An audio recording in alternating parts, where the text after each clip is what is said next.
Hello everyone, good morning, नमस्कार, जय हिंद, राधे राधे। दोस्तों स्वागत है आपका एक बार फिर से वाईफाई स्टडी लाइव चैनल पे। और मैं आपका जीएस एजुकेटर रोहित कुमार, जहां जुड़ा हूं आरआरबी एएलपी 2023 टेक्नीशियन आरपीएफ, जो हमारी प्रीमियर लीग चल रही है। जैसे आईपीएल चल रहा है ना, तो science premier league T20 lecture number 16। I am audible, मेरी आवाज आ रही है? यस अनु, जरा बताना बच्चों कि बिल्कुल मेरी आवाज प्रॉपर तरीके से आ रही है, दिख रहा हूं मैं। और अभी एग्जाम एनालिसिस चल रहा है ना, तो आप वहां भी पार्टिसिपेट कर सकते हो अगर आपका पेपर है एमटीएस का तो। ठीक है दोस्तों, okay.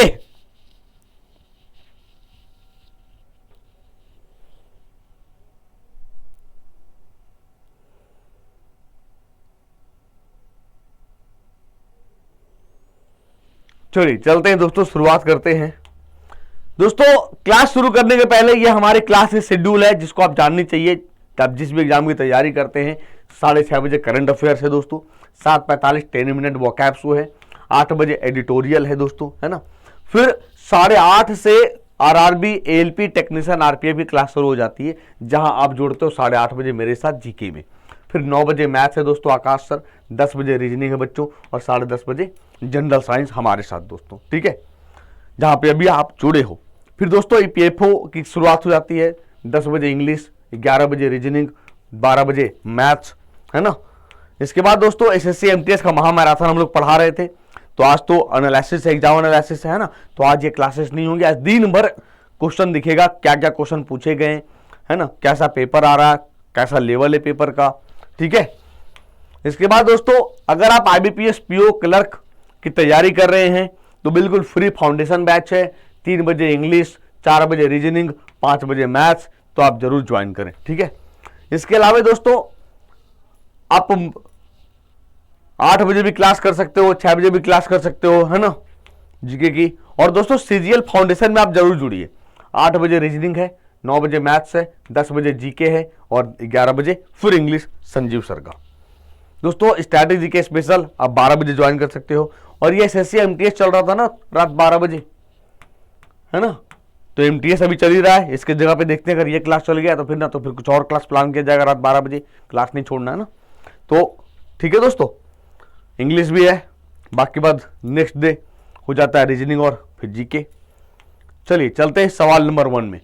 How many types of tissues are found in the human body. दोस्तों मानव शरीर में कितने प्रकार के ऊतक पाए जाते हैं?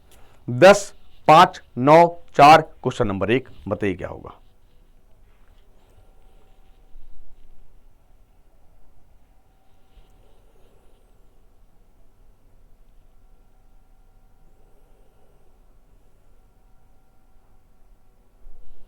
चलिए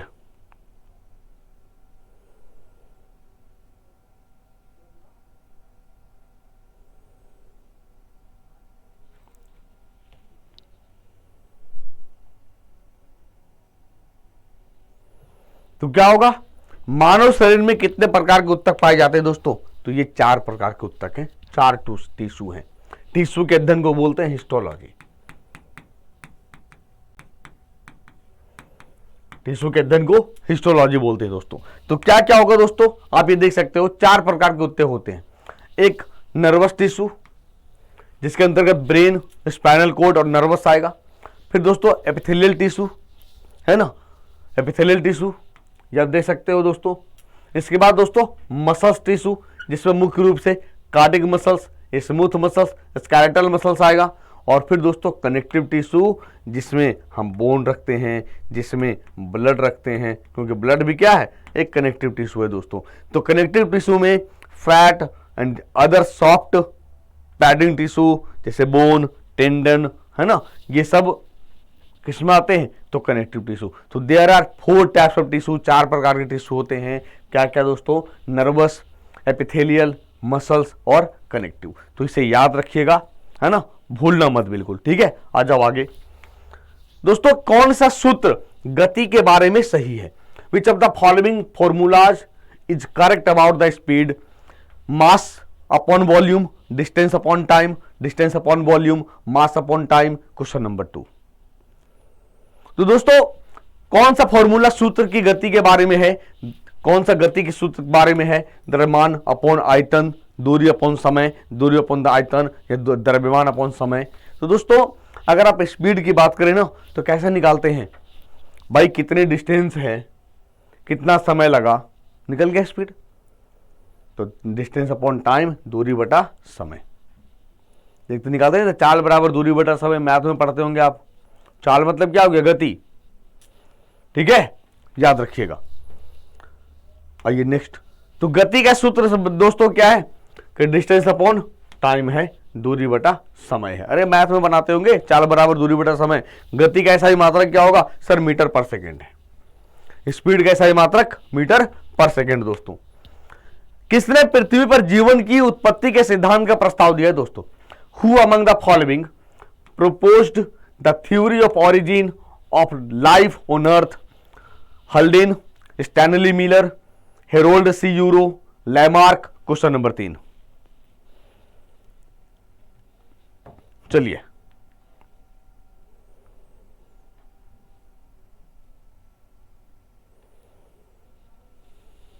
बता भाई क्या होगा जल्दी।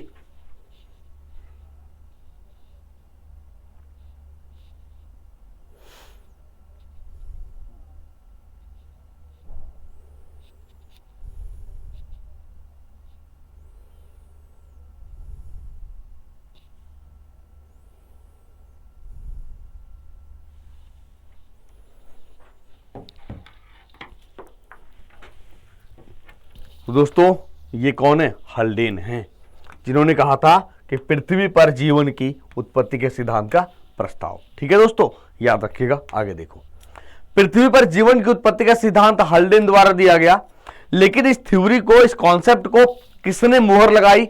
तो स्टैनली एल मिलर और हेराल्ड सी यूरे ने। तो अगर कहेगा कि कॉन्सेप्ट किसने दिया तो क्या कहेंगे, हल्डेन ने दिया दोस्तों। लेकिन इसकी पुष्टि किसने की तो क्या कहेंगे दोस्तों, स्टैनली एल मिलर और हेराल्ड सी यूरे ने इसकी पुष्टि की थी। ठीक है, आ जाओ नेक्स्ट। टाइफाइड बुखार निम्नलिखित में से किसके कारण होता है? चलिए question number 4। Typhoid fever is caused by which of the following? Allergy के कारण, फंगस के कारण, बैक्टीरिया के कारण, वायरस के कारण। Question number 4। टाइफाइड बुखार निम्नलिखित में से किसके कारण होता है, बताइए। तो दोस्तों टाइफाइड बुखार की बात की जाए तो दोस्तों ये बैक्टीरिया के कारण होता है, टाइफाइड, है ना। और आपको याद होगा कि टाइफाइड की टीका सबसे पहले पाकिस्तान ने बनाया, है ना। ठीक है, ओके। तो दोस्तों टाइफाइड बुखार एक प्रणालीगत संक्रमण जो बैक्टीरिया के कारण होता है। बैक्टीरिया का नाम क्या है? Salmonella typhi. साल्मोनेला टाइफी आमतौर पर दूषित भोजन या पानी के अंतर्ग्रहण के माध्यम से। एक्चुअली एक गौर करना दोस्तों कि जितनी भी बीमारियां हैं ना वो पानी से होता है बेसिकली। सॉरी,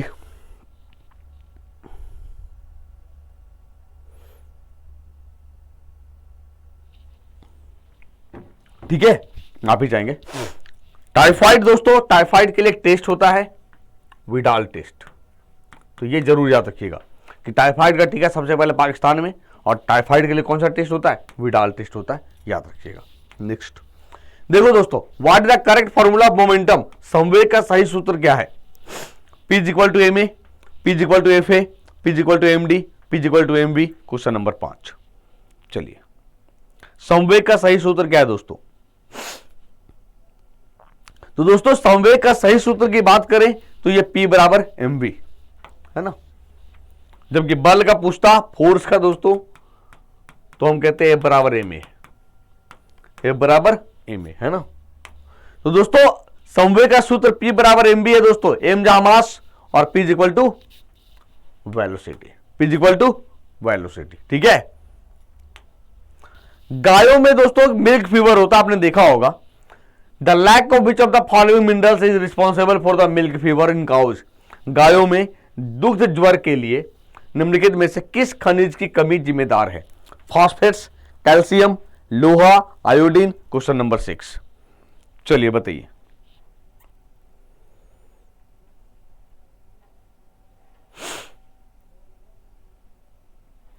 तो दोस्तों आप देखोगे कि जो काऊ में मिल्क फीवर होता है वो किसके कारण दोस्तों? कैल्शियम के कारण। किसके कारण? कैल्शियम के कमी के कारण, है ना। कमी पूछा है, याद रखिएगा, कैल्शियम के कमी के कारण क्या होता है दोस्तों? मिल्क फीवर होता है ना। तो इस सिचुएशन में दोस्तों मिल्क फीवर को एक और नाम से जानते हैं, हाइपोक्लाइसीमिया। हाइपोक्लाइसीमिया के नाम से जाना जाता है। यह मुख्य रूप से दुधारू गायों का एक विकार है। जब बच्चा देने को होता है ना, तब यह बीमारी होती है दोस्तों।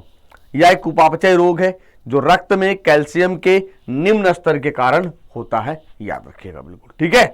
चलिए आ जाइए नेक्स्ट दोस्तों, convert DC to DC. DC से डीसी में कौन कन्वर्ट करता है? हमने पढ़ा है एसी टू डीसी, हमने पढ़ा है डीसी टू एसी, लेकिन भैया डीसी टू डीसी कौन कन्वर्ट करेगा? Rectifier, inverter, chopper, all of the above, क्या होगा?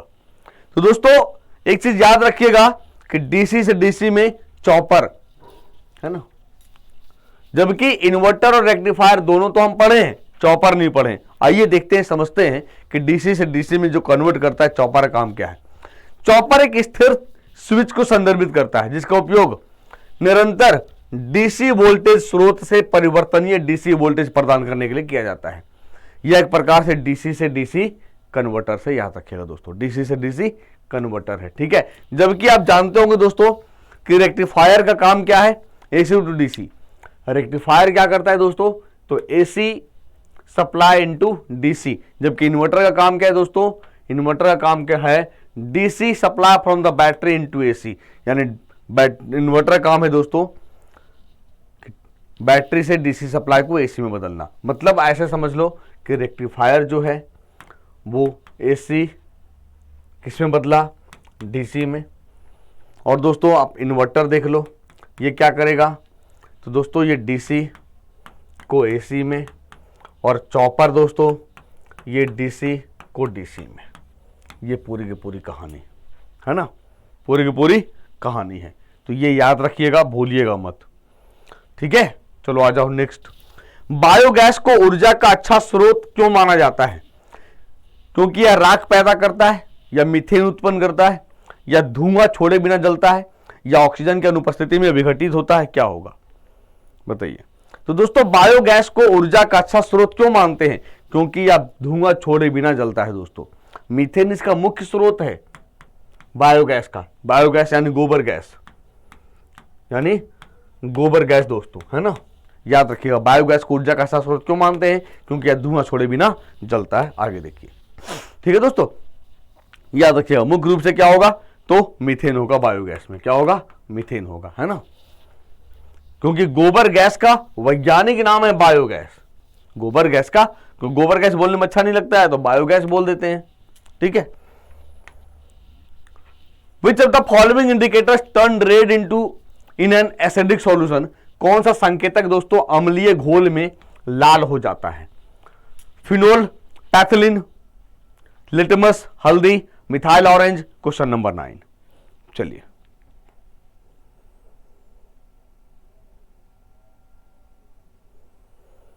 तो दोस्तों याद रखिएगा कि कौन सा इंडिकेटर है जो अम्लीय घोल में लाल हो जाता है दोस्तों? BND, मतलब लिटमस और मिथाइल ऑरेंज। लिटमस आपको याद होगा, लिटमस पेपर को हम कैसे तैयार करते हैं दोस्तों? शैवाल और कवक के मिलने से, है ना। लाइकेन जो है, लाइकेन भी ऐसे ही बनता है जो एयर पॉल्यूशन का इंडिकेटर है, ठीक है। तो हाइड्रोक्लोरिक एसिड जैसे एसिड में लिटमस लाल हो जाएगा, और हाइड्रोक्लोरिक एसिड जैसे एसिड में मिथाइल ऑरेंज भी लाल हो जाएगा, याद रखिएगा। नेक्स्ट, कौन सी गैस वसा और तेल युक्त खाद्य पदार्थों के भंडारण में लंबे समय तक उपयोग की जाती है? विच of the following gases is used in the storage of fat and oil containing foods for a long time? Carbon dioxide gas, nitrogen gas, oxygen gas, neon gas, क्या होगा? क्या निकल कर आएगा बच्चों, बताओ। तो दोस्तों कौन सी गैस वसा और तेल युक्त खाद्य पदार्थों के भंडारण में लंबे समय तक उपयोग की जाती है? नाइट्रोजन गैस दोस्तों। क्या है? नाइट्रोजन गैस, है ना। जबकि हाइड्रोजनीकरण के कारण हम वनस्पति घी तैयार करते हैं। हाइड्रोजनीकरण वनस्पति घी में वनस्पति घी को तैयार करने में हाइड्रोजन गैस यूज करते हैं, जबकि नाइट्रोजन क्या करता है, प्रिजर्वेटिव के रूप में काम करता है। जितने भी पैकेट बंद खाने हैं नाइट्रोजन गैस ही तो भरते हैं, ठीक है। कौन सा शब्द पत्तियों के माध्यम से वाष्पोत्सर्जन को दर्शाता है?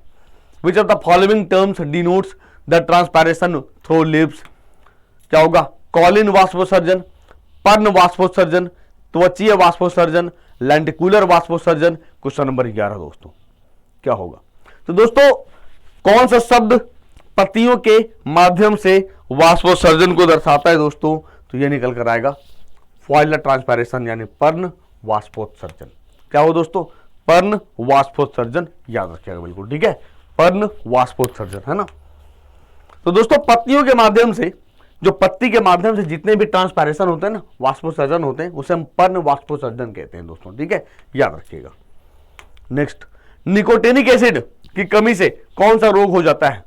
Which among the following disease is caused by deficiency of nicotinic acid? Anaemia, pellagra, dermatitis या ग्वाइटर? Question number 12। चलिए तो दोस्तों मैं आपको बता दूं कि निकोटिनिक एसिड पिलाग्रा, है ना।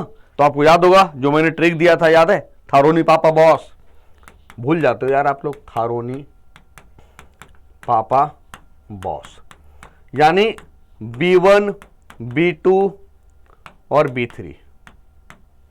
तो निकोटिनिक एसिड क्या है? B3 है। आई बात समझ में? ठीक है। जबकि ग्वाइटर दोस्तों घेंगा रोग है, ये गंधमाला, आयोडीन की कमी से। जबकि दोस्तों एनीमिया की बात करें तो ये B12 बेसिकली। और त्वचा रोग जो है ना, त्वचा रोग, स्किन, आप देखोगे विटामिन सी की कमी से जो स्किन हमारा बिल्कुल क्रैक जैसा हो जाता है ना, फटना जो शुरू हो जाता है, ठीक है, याद रखियो बिल्कुल। तो पिलाग्रा निकोटिनिक एसिड की कमी के कारण होता है दोस्तों। निकोटिनिक एसिड को नियासिन भी बोलते हैं। क्या बोलते हैं? नियासिन भी बोलते हैं, याद रखिएगा। जो क्या ये विटामिन B3 का एक रूप है, बता चुके हैं अभी, B3 का एक रूप है, याद रखिएगा। ट्राइकोलॉजी किस कथन से संबंधित है?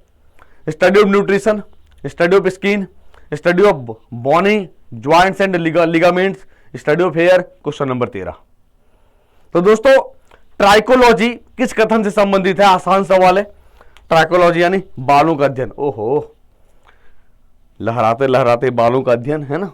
जबकि दोस्तों जो लिगामेंट्स, या आपको याद होगा कि एक BBL, मैं हमेशा एक ट्रिक देता हूं, और MBT हमेशा बोलता हूं, क्या ये? तो बोन्स और बोन्स को जो जोड़ता है वो लिगामेंट्स है, और मसल्स और बोन को जोड़ता है वो टेंडन है। तो याद रखिएगा दोनों को, ठीक है। बालों का अध्ययन दोस्तों ये देख सकते हो, ये देख रहे हो, देखो बालों के अध्ययन को। जबकि त्वचा के अध्ययन को हम डर्मेटोलॉजी बोलते हैं, त्वचा के अध्ययन को डर्मेटोलॉजी। तो ट्राइकोलॉजी दोस्तों मानव बालों की संरचना, कार्य और रोगों का विज्ञान है, याद रखिएगा। प्रकाश वर्ष किसकी इकाई है? Distance, time, pressure, power. Light year is a unit of which of the this following? Distance, time, pressure, power. क्या होगा दोस्तों? तो दोस्तों लाइट ईयर की बात करें बच्चों तो आसान सवाल है। लाइट ईयर क्या है? डिस्टेंस है दोस्तों। लाइट ईयर प्रकाश वर्ष क्या है? दूरी का मात्रक है दोस्तों, है ना। तो प्रकाश वर्ष दूरी की एक इकाई है, और एक प्रकाश वर्ष वह दूरी है जो प्रकाश निर्वात में एक वर्ष में कितना तय करता है। तो एक वर्ष में दोस्तों 9 × 4 6 × 10⁻15, और वैक्यूम में 3 × 10⁸ मीटर पर सेकेंड। ये याद रखिएगा, है ना, कभी कभी डेटा पूछता है। मानव मस्तिष्क में कितनी कोशिकाएं होती हैं दोस्तों? How many cells are there in human brain? 171 अरब कोशिकाएं, 200 अरब कोशिकाएं, 151 अरब कोशिकाएं, 250 अरब कोशिकाएं। Question number 15। तो क्या होगा दोस्तों ये? सर 171 अरब कोशिकाएं। दोस्तों ये क्लास छोटा रखेंगे क्योंकि एग्जाम एनालिसिस चल रहा है, मिलते हैं एग्जाम एनालिसिस पे, है ना। तो याद रखिएगा दोस्तों।